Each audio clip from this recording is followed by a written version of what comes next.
Putin. Le agradezco a Francisco Monaldi de la Universidad de Rice que nos acompañe para hablar de cómo ha evolucionado justamente esta relación a partir de Kremlin y de Nicolás Maduro, su gobierno, pero con la presencia de Rosneft siempre en medio, y cómo se abrió esa oportunidad originalmente para que Rusia participara más. ¿Cómo estás? ¿Cómo la detallas, Francisco? ¿Qué tal? Muchas gracias.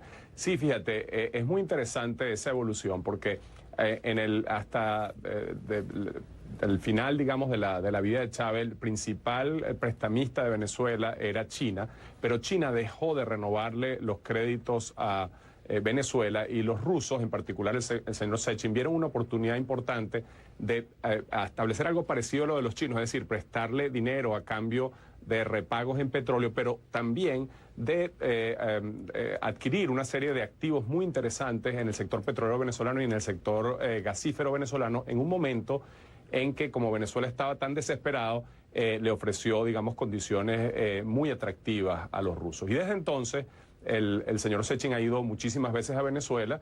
Venezuela le ha estado pagando a los rusos.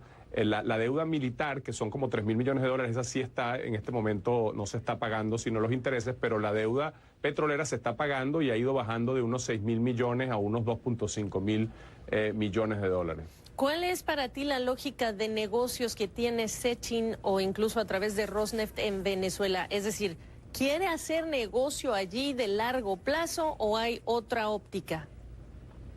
Fíjate, los rusos no necesitan, digamos, petróleo como los chinos, porque ellos son unos grandes exportadores de petróleo. Es decir, que el petróleo venezolano no va a Rusia, como sí el petróleo que producen los chinos en Venezuela.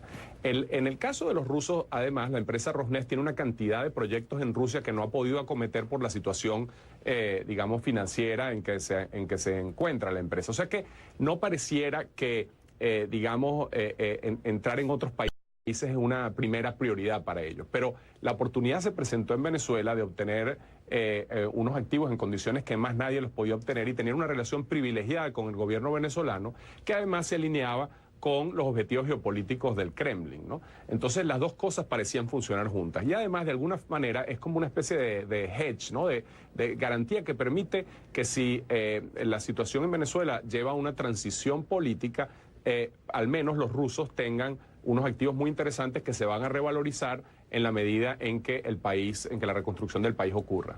Por lo tanto, es mejor quizá que yo le venda mis activos como Rosneft y me reenfoque en mis proyectos en casa que quedarme en este país necesariamente. Si es que nos ponemos a imaginar en un posible contacto entre el equipo de Juan Guaidó o directamente con Estados Unidos, con la administración Trump. Sí, sin duda, obviamente una prioridad para los rusos es garantizar sus derechos de propiedad en esos activos que tienen en Venezuela en cualquier situación de transición. Yo no sé si esa conversación va a ocurrir o va a ocurrir, como tú dices, con la administración Guaidó o con los Estados Unidos. Una cosa muy interesante, mañana tenemos al vicepresidente sí, Michael Pence viniendo a Rice para hablar de algunos anuncios. Estos temas siempre están en el tapete porque obviamente en este momento Rusia es el principal actor ayudando a Venezuela a, digamos, evadir o a minimizar el costo de las sanciones petroleras que impuso Estados Unidos. Que además hay que decir que Igor Sechin, que es el hombre del que estamos hablando, Rosneft, parecería que suena más a capricho de Sechin que del propio Vladimir Putin, pero él incluso ha estado sancionado por el Tesoro estadounidense, lo mismo que Rosneft. Así es, el señor Sechin ha estado sancionado y las empresas no se pueden reunir personalmente con él por esa razón. Y este es un señor que viene de haber sido parte de la KGB igual que Vladimir Putin y es una persona que ejerce un rol geopolítico muy, digamos, agresivo comparado con cualquier otro presidente de una empresa petrolera. Pero lo que los expertos en Rusia siempre dicen es que él no puede ir demasiado lejos de lo que el presidente Putin quiera, ¿no? Claramente tiene que trabajar en coordinación. Todas las garantías que tiene en este momento en su poder con activos Rosneft y el Kremlin son cada vez más poderosos en una posible o futura conversación para una transición. ¿No es así? Es decir, lo que podría pedir el Kremlin a cambio.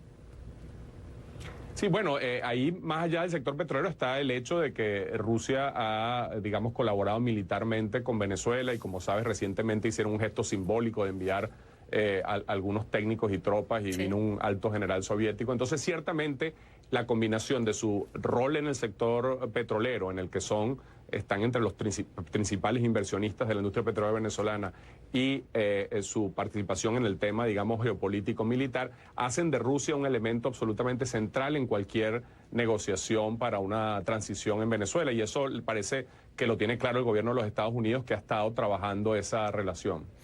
¿Cuál es el peor de los escenarios, digamos, en esta gestión o camino a una transición en esa carta que guarda Rusia con estos activos para ti?